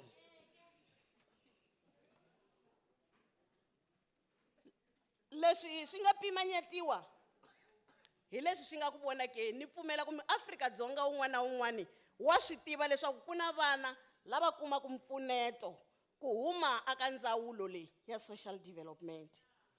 Hi na vana va ku ringana 12.5 million lava pfumalaka, lava hi mali leyi va yi kumaka eka vona yi vula ku swikulukumba hikuva tlela va nga dyangi. Kuna vanhu va ku ringana 3.5 million va vadyuhari lava na vona va nga ku hlayisiweni hi ndzawulo leyi. Kuna miliyoni ya vanhu lava hanyaka na vutsoniwa lava na vona va nga ku hlayisiweni eka ndawulo yona yaleyi. Nakambe kuna 17.6 million wa ti beneficiaries lava receive ku social grant kusuka kona kwala ka social development. Hinkwaswo leswi i mintirho ya African National Congress. Nelson Mandela once said, "What counts in life is not the mere fact that we had lived. It is what the difference we have made to the lives of others that will determine the significance of the life we lead." So I'm saying to my colleagues on my left that if you cannot be a bridge to connect people, please, then do not be a wall to separate them.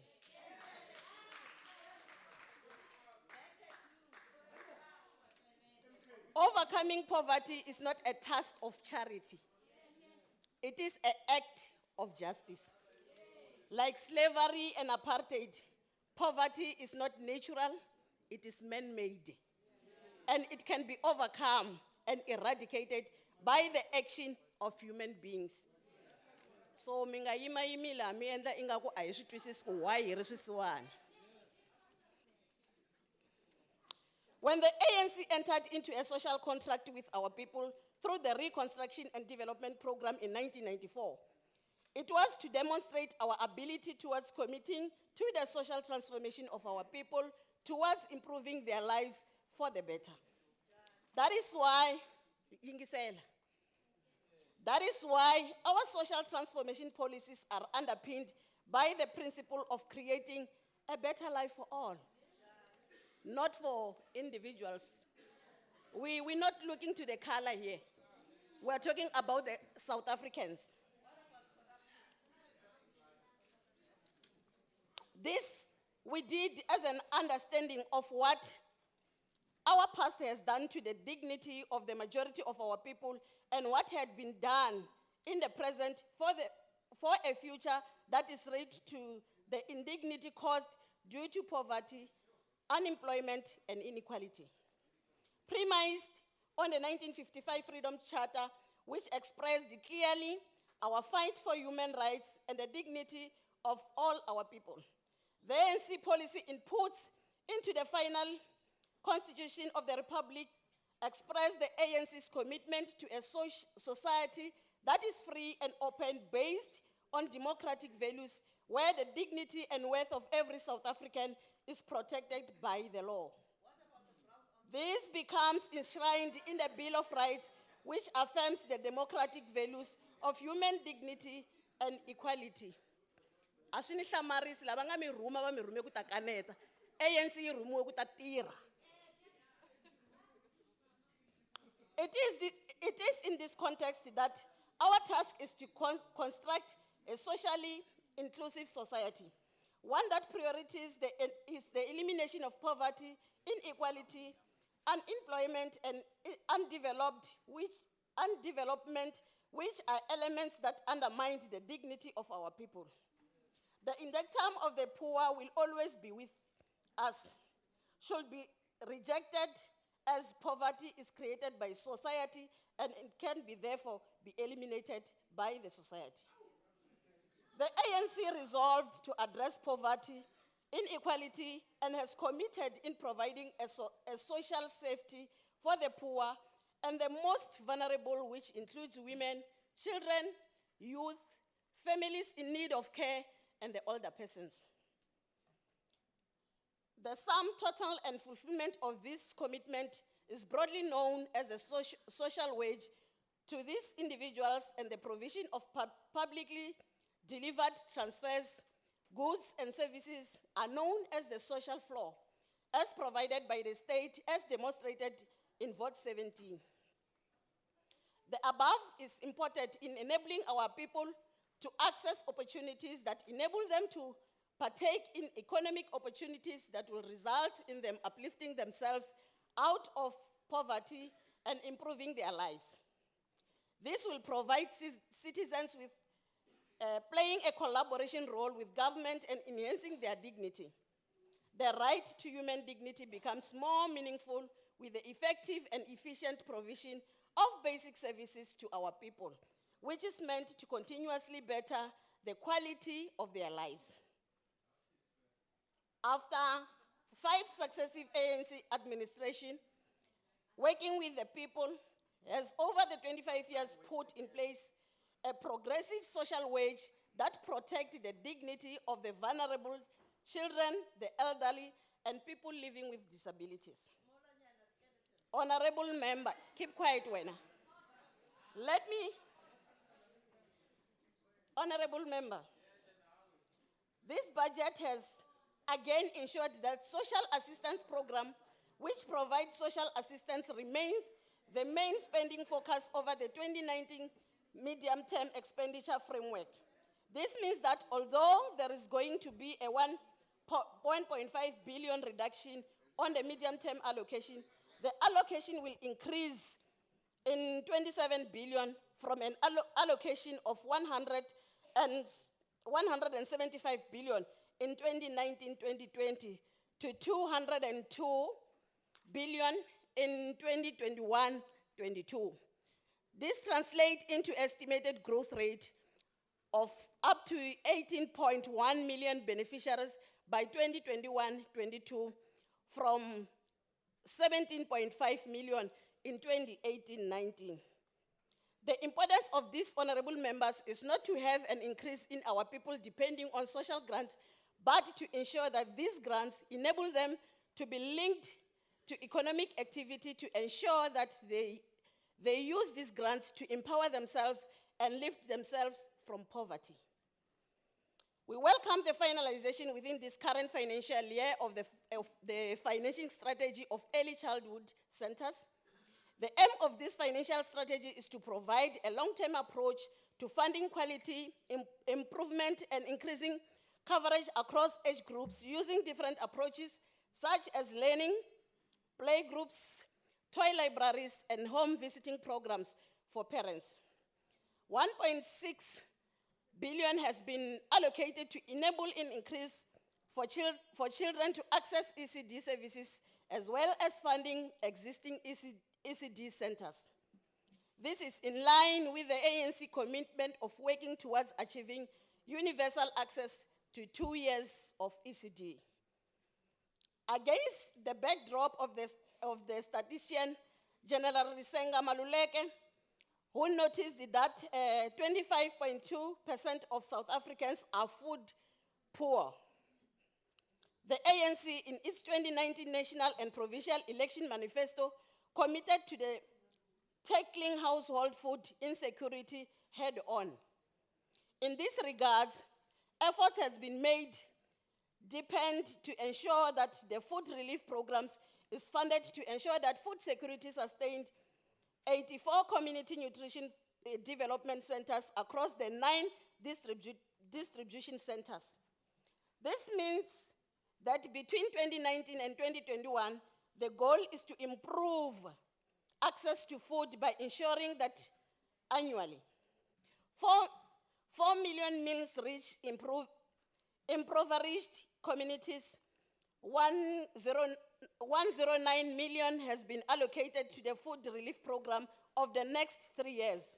Significantly, the transfer of payment of 200 million annually over the medium term to the National Development Agency will ensure that sustainable community-driven projects are implemented to support non-profit organizations working on ECD.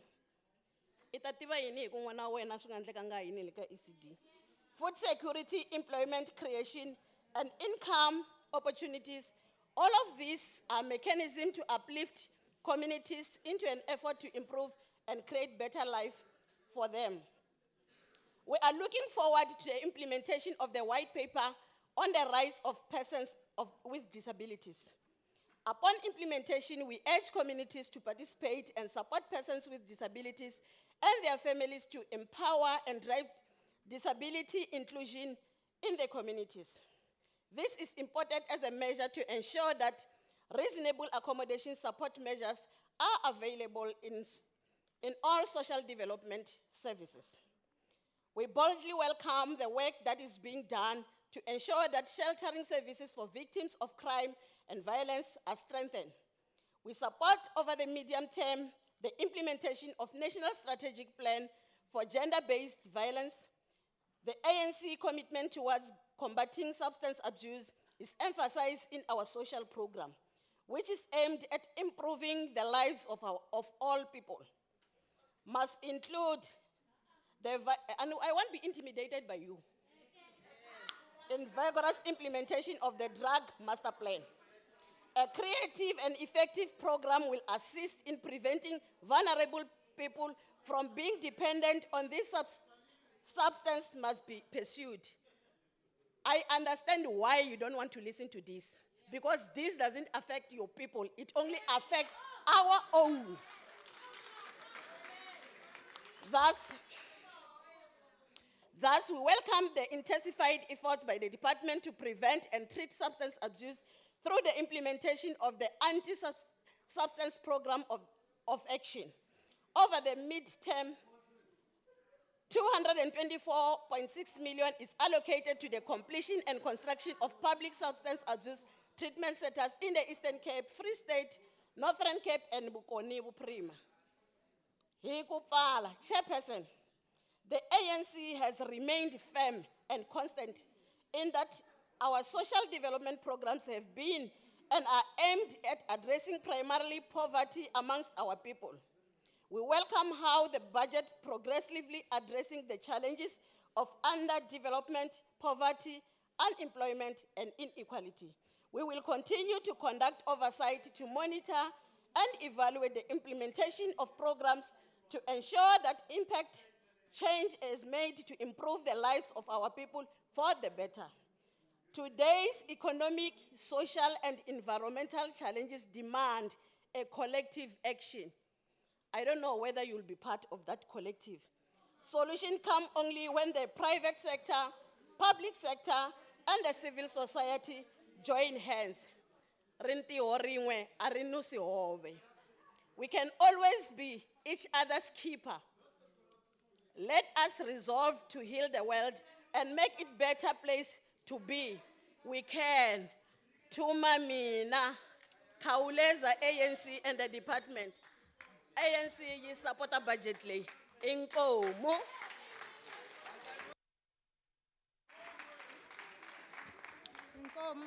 Honorable Speaker.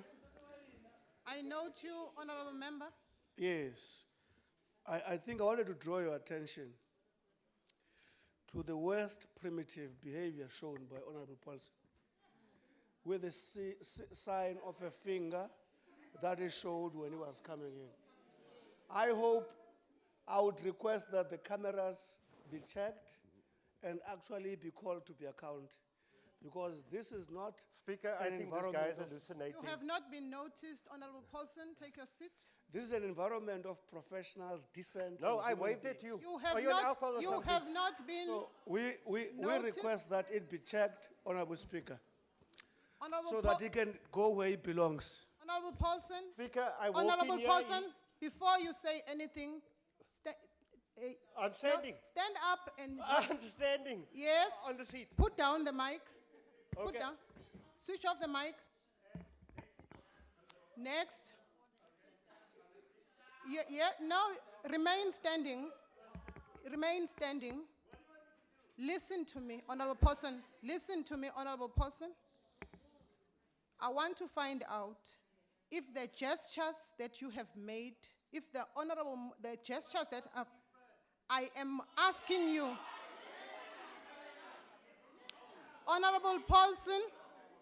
Honorable Paulson, the gestures that are said that you have made, I want to find out if you have done that. I am asking you. Let me explain to you. I walked in there, he called my name, I waved at him. But I don't know if he's a drunkard or something that is hallucinating and accusing me of Honorable behavior that members, he called me Order, primitive. order. He must withdraw. He called me primitive. Honorable I waved Paulson. to him nicely and he Honorable Paulson, Honorable Paulson, I am the one presiding over the session. Yeah, You so you speak to me, and right now I have asked you if you have made those gestures. And I must your tell your you. answer should be yes or no. I waved. That's it. If there's a Did you make those gestures? I waved at yes the guy. or no? No, I didn't. Thank you. I You can- waved at him. You can but you if can it's take your primitive to wave. You can take for your the seat. chair. I don't know You where can this take man- your seat. But are you going to ask him Honorable to withdraw? Paulson. He called me primitive. Honorable Paulson. He called me primitive. Order. He Honorable called me Paulson. primitive.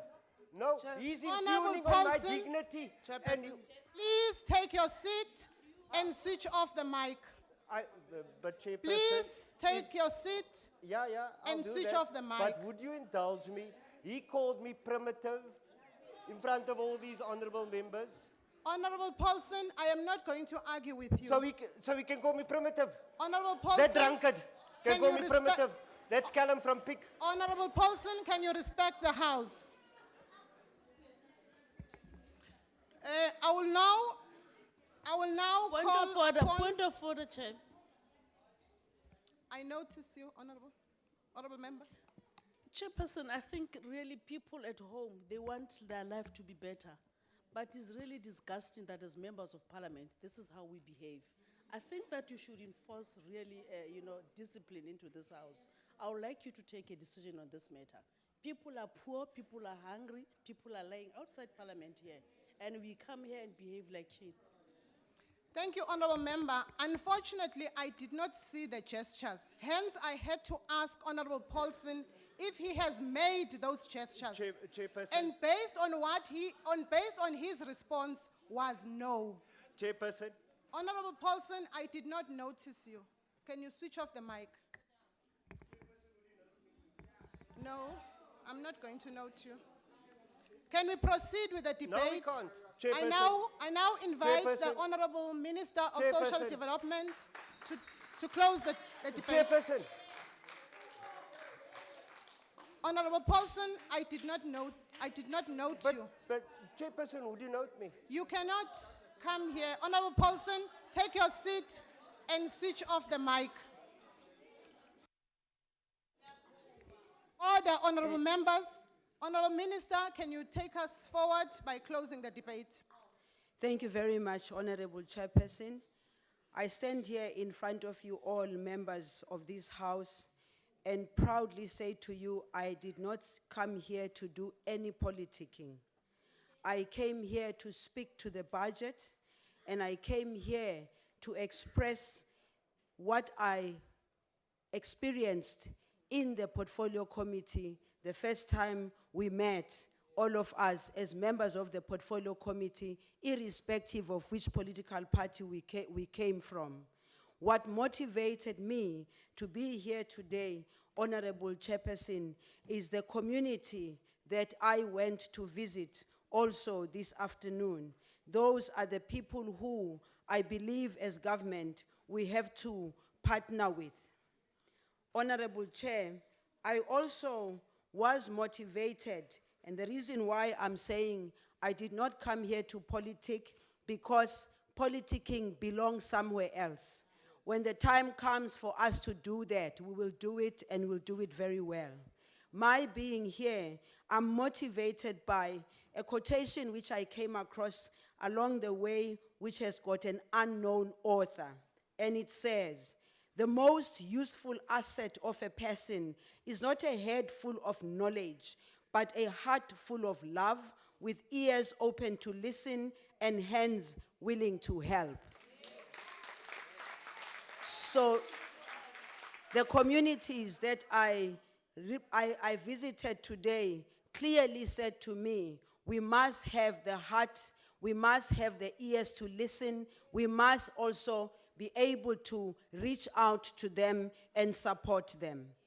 I also wish to thank all the honorable members who have supported this budget, both from the ANC, first and foremost, but also from the opposition benches, and say to you, I might not necessarily be able to answer all the questions that were posed here today, because we have 5 years, God willing, to work towards changing the lives of our people, and I'm sure that we will be able to do that.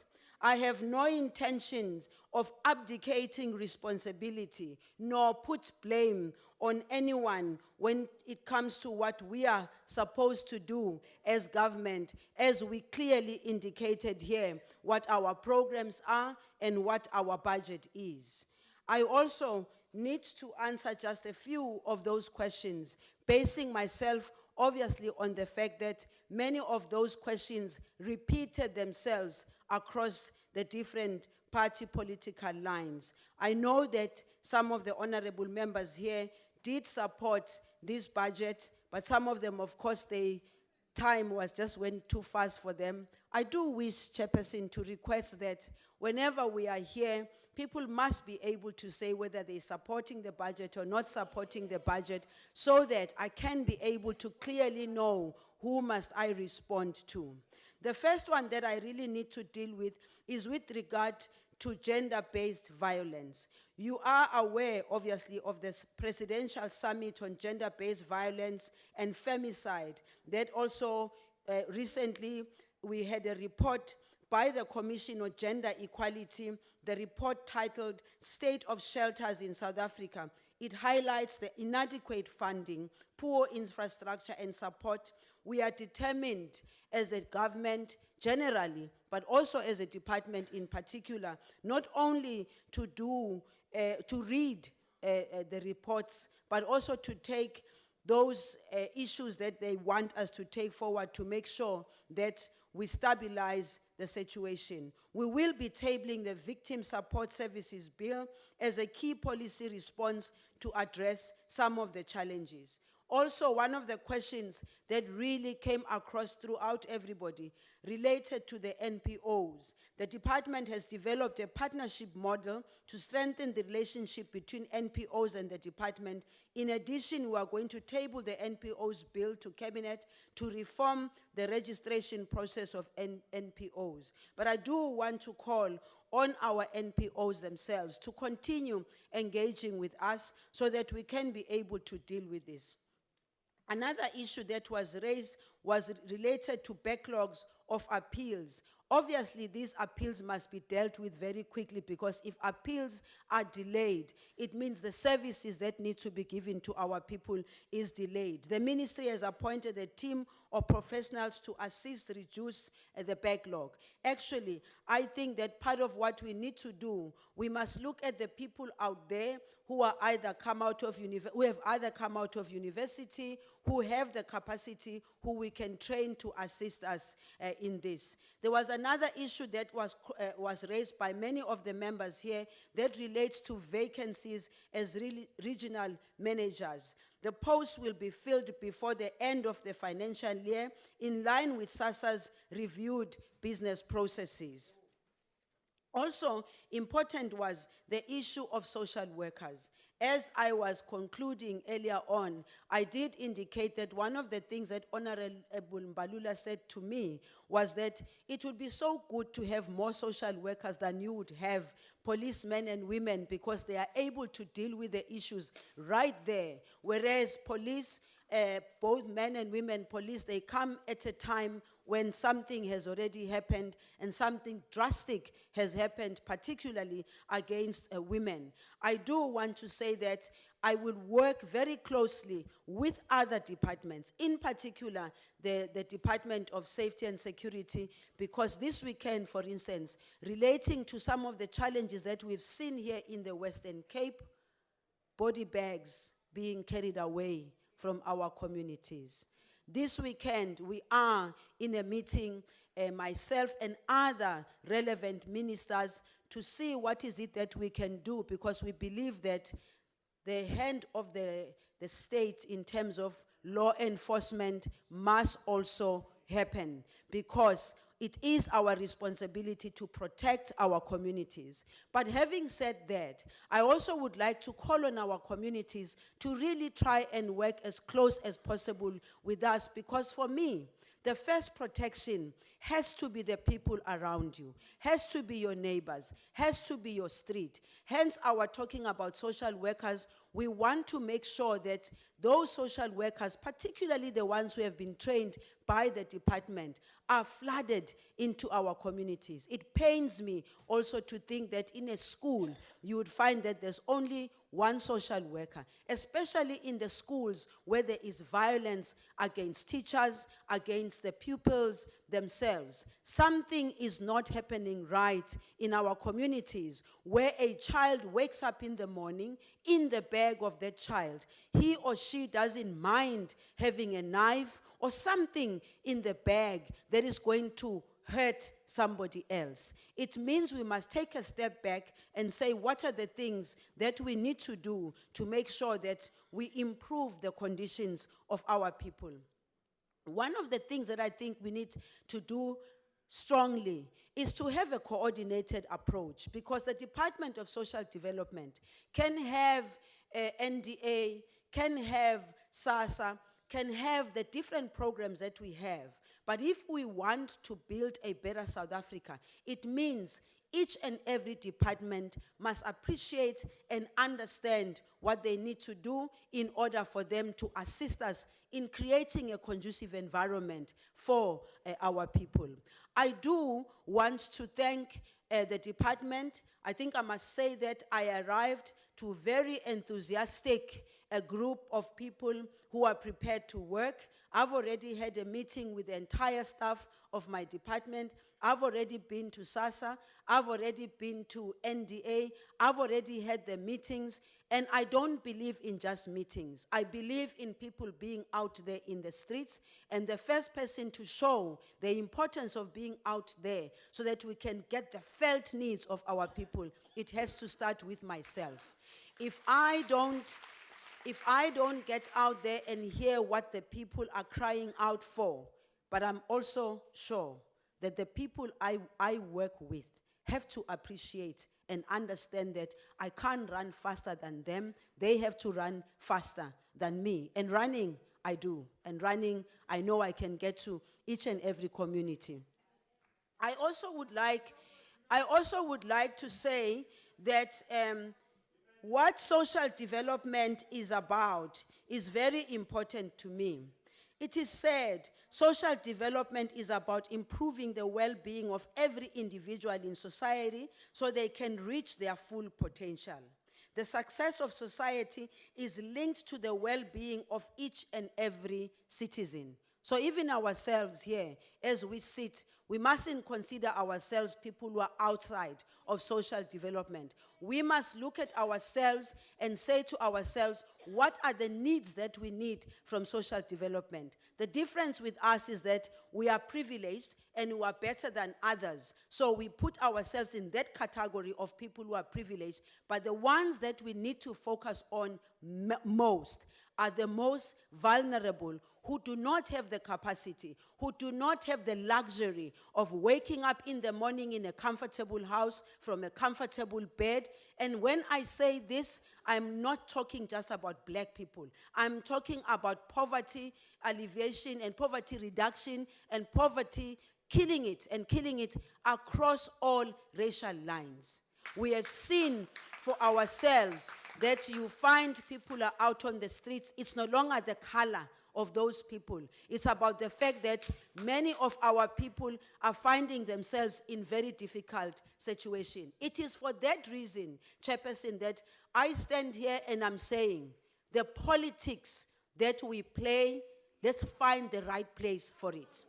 When it comes to social development, there isn't time for that politicking, because that politicking is what will not enable us to deliver for our people. In the Portfolio Committee, I can guarantee you, I thank Honorable Masango, I thank all the members of the Portfolio Committee who have been very positive, from the EFF to ACDP to everybody who have been very positive today. This is what I want to leave with you. Past years of apartheid are past years of apartheid, and we did everything we could to make sure that we kill it. Past 25 years of democracy have been years of trying to build a base from where we all have to move. The next 25 years, when my grandson, who is 9 months old now, whether I'm still alive or not, the people who will be seeing him and the generation that will be coming up with him, they'll be saying, during their time, there was something that was called apartheid, and our people killed it and created a conducive environment for us. I do not want to see any of the children who are in school today, who 25 years down the line can be still living in the same environment. It is for this reason that then I call upon my own government, my own ANC members to say, we can make the change. It is possible for us to make the change. And to the members of the Portfolio Committee, Chairperson, you say you are going to have a robust engagement with us. I stand here and I can tell you, I am not afraid of that robust engagement, because that robust engagement is what will help me, that will have my department, that will have everyone, including the agencies, to try their best to do the best that they can. So I will not remove that oversight role that the Portfolio Committee has to play across political lines, because when all is said and done, we will not be asked about which political party did we belong to. We will be asked about what did we do for our people. We will be asked by the electorate who gave us a mandate, and the electorate gave us the mandate, all of us. They gave the African National Congress the mandate to govern because it gave them more, but it also gave the opposition parties a mandate to be part and parcel of here. They will ask the opposition, what did you do as we sent you to Parliament? So I look forward to working very closely with you, and I really request you, when we are not doing right, stand up and say it. Tell us we're not doing right. Let's not wait to come here and make the noises. The noises belong somewhere else. In conclusion, Honorable Chairperson, honorable members in particular, those that are in the gallery, my family who are also here today with us, I want to thank you all, and particularly thank my family, because some people don't understand and don't appreciate what it is, those who are not here. All the members who are here, I know they appreciate and understand what it is to leave your children, be in Cape Town, be somewhere else, and they all have to take care of themselves. I wish to thank them for that support. I also want to thank all others, friends, acquaintances, everyone that makes it possible for me to wake up in the morning and deliver on what is expected of me. Lastly, to my staff, both in the department, in the two agencies, we are in this together. And we're going to show South Africa that when we work together, especially also with the MECs who we've already met, the people of South Africa, we have heard your cries, and that is what motivates us. Keep on pushing us so that ultimately your lives are changed. I thank you.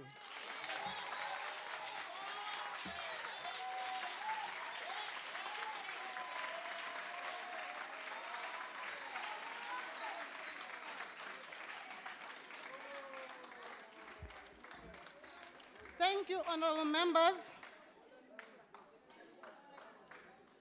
Thank you, honorable members. Members are reminded that the combined debates on trade and industry and economic development budget vote will take place at 6:30 in the National Assembly chamber. The debate on environmental affairs budget vote will take place at the Old Assembly chamber. The debate on national treasury will take place in committee room E249. That, honorable members, concludes the debate and the business of the mini plenary. The mini plenary will rise.